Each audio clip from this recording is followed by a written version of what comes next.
I don't think you're going to see the world attack Israel, and here's why. There's something that's important to understand that most people are not talking about. Hamas as an organization did not exist until Israel started to force the Palestinians into an oppressive West Bank, East, and Gaza Strip existence. There was no Hamas before 1987, I want to say it was, right? So Hamas as a group was born out of Israeli opposition, which is why Hamas's entire objective is to destroy Israel, right? They were born out of Israeli oppression, and now their goal is to fight the oppressors that essentially were the birthplace of their organization. And the other thing that's important to understand, Hamas only exists in Palestine, and Palestine only exists inside of what we all call Israel. There is no it's like Palestine is a state that they want to create inside the landmass that we all call Israel. Palestine is not like some arbitrary term, like Hamas is not some arbitrary term. Hamas is actually not even internationally recognized as a terrorist group.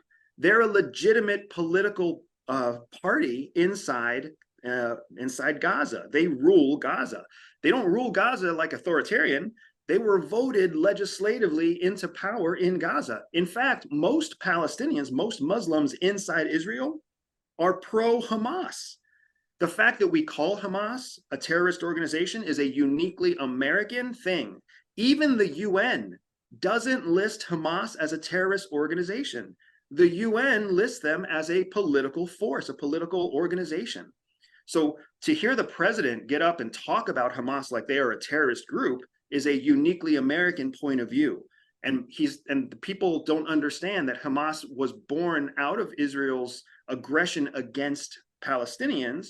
So what we're doing is we're losing the objectivity of history when we simply look at the current events that are happening now. Okay. And you've lived outside the United States. You've done military work, intel work, CIA, spy, operative stuff outside. So maybe you can give us a unique perspective that we're not going to get from the mainstream media within the United States. Let's talk about two things, and then I want to jump into that. The President of the United States has committed $100 million to Palestine humanitarian aid. At the same time, he's calling on U.S. Congress to use $100 billion of taxpayer money to fund Israel, to fund Ukraine, and to fund Taiwan. So there's a lot of money commitments going on. Do you think that humanitarian aid will get to those that are struggling and suffering within Palestine? And then what are your thoughts on the $100 billion for this three-front war that we're potentially opening?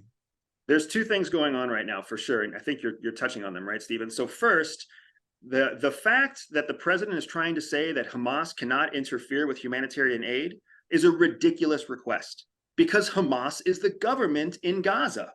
It's impossible to give humanitarian aid to Gaza without Hamas being involved. It's impossible. So the fact that he's saying that at all, the fact that he's putting that condition on it at all, is simply the fact he is provoking an expected response, because he already knows that Israel and the United States will be able to say in the future that Hamas interfered with humanitarian aid, which is going to further fuel this conflict against Hamas and the Palestinians. He's setting this up, or his advisors are setting this up, with a very predictable outcome, very similar to why Hamas, or why Iran supported Hamas attacking Israel in the first place. We are watching in real time a game of provocation. Iran wanted to provoke Israel to create a humanitarian crisis, and they succeeded. They succeeded in doing that, which shut down Israeli-Saudi Arabian ties that were being built, right? Israel was coming closer to the Sunni Muslim world. They were making huge advances in UAE and Saudi Arabia, with Bahrain, world-changing peace in the Middle East kind of advances. Iran wanted to interrupt that. So they funded the attack that Hamas launched into Israel, and now the Muslim world is in chaos again. And that's exactly what Iran wanted. They provoked Israel. Now the United States and Israel want to provoke continued conflict. So that's where this humanitarian aid restriction is coming from. They already know it's not going to happen. So now, when people continue to suffer, when Palestinians continue to suffer, the United States and Israel can continue to blame Hamas and continue to call them terrorists and continue to attack Palestinians. That's the first thing. The second thing is this is becoming a political issue for the United States. The Congress can't approve a bill without a Speaker of the House. Well, guess what? We don't have a fucking Speaker of the House.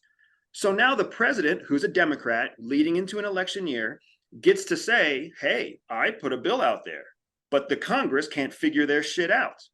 So now it becomes a political issue inside the United States where the Americans are like, oh, well, we've got to get this money out there because, we've got to fight terrorism.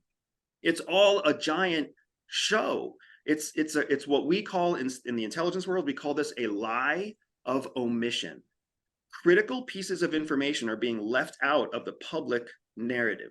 And without those pieces of information, people don't get a full picture.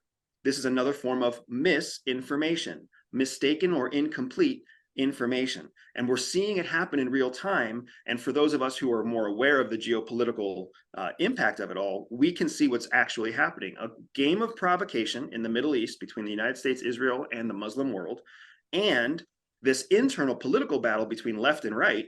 Because when the bill goes to Congress and Congress can't pass without a Speaker of the House, it makes Republicans look like they're stupid. And that's exactly what the Democrats want leading into an election year. If you like this short clip, make sure you click here to see the next clip or here to see the full podcast episode.